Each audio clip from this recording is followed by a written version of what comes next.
À 100 km de la capitale du Burkina Faso se trouve un coin d'Afrique unique de vitalité sociale et d'élan solidaire. Implantée à Koudougou, l'association Benemnouma, membre d'Emmaüs International, est une pionnière dans la région. Elle a créé le premier centre de formation professionnelle, la première radio communautaire et le plus grand festival de musique d'Afrique de l'Ouest, l'ENAC. Culture, formation, enseignement, entre ces murs, une multitude d'activités se côtoient. Un laboratoire d'idées qui a fait de l'éducation sa priorité dans un pays où le taux d'alphabétisation est parmi les plus faibles du monde.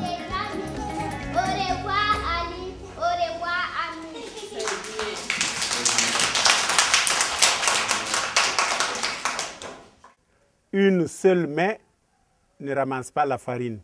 Un seul doigt ne saurait laver tout le visage. L'union fait la force.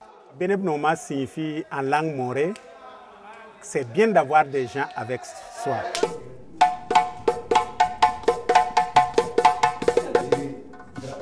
Emmaüs partage. Emmaüs, c'est un mouvement de solidarité. Et Benemnouma, c'est ça. Si nous sommes dans Emmaüs, ce n'est pas par hasard. Parce que voici des gens qui se battent, qui transpirent pour avoir leur dû et qui aident avec ce qu'ils ont.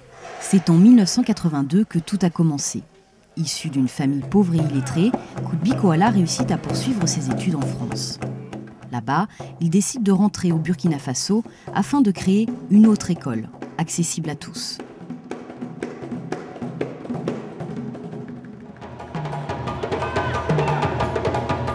Pour autofinancer ce projet, il fonde la troupe Sahaba, un groupe de danseurs et de musiciens dont les tournées en Europe ont servi à bâtir l'école de Benemnouma.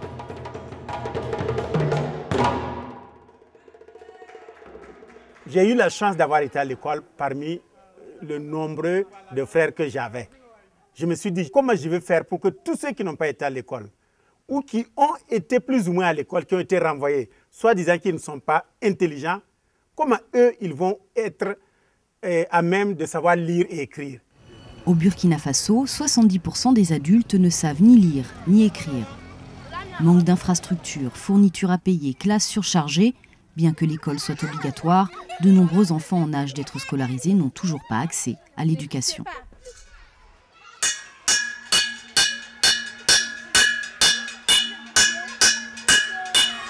Allez dans les classes. Chacun rejoint sa classe. On vient à l'école tous les jours pour apprendre à lire, à écrire, à compter. Et apprendre les leçons. Depuis 1984, Benemnouma propose une autre vision de l'école. Un enseignement de qualité gratuit en faveur des plus éloignés du système scolaire. De la maternelle au secondaire, l'association accueille chaque année près de 500 élèves. Le centre Benemnouma est parti de cette idée qu'il voulait prendre le contre-pied de l'école classique. On n'a pas voulu faire comme les autres. Nous avons souhaité que chaque enfant qui arrive à notre niveau reparte avec quelque chose pour sa vie, reparte avec l'espoir qu'il peut se construire tout seul. L'éducation à Benemnouma diffère de ce qui est proposé par l'État pour une simple raison. À Benemnouma, nous accueillons tout le monde. Quand l'enfant ne peut même pas payer un rond, nous disons « Sois le bienvenu, ce n'est pas de tu n'as pas choisi d'être pauvre. Viens avec nous, peut-être que tu seras plus riche pour aider d'autres personnes par la suite. »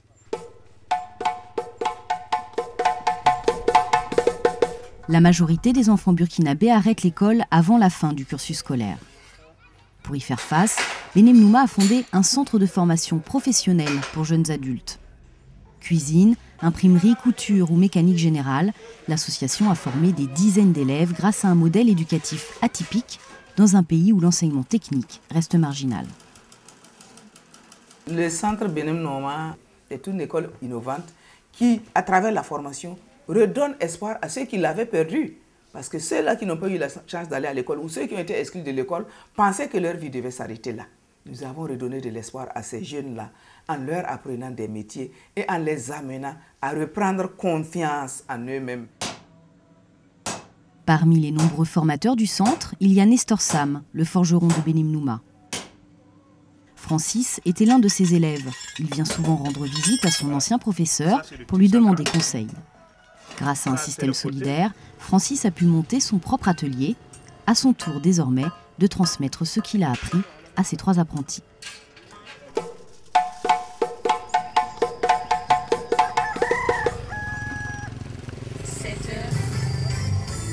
Bonjour et bienvenue sur le réveil matinal.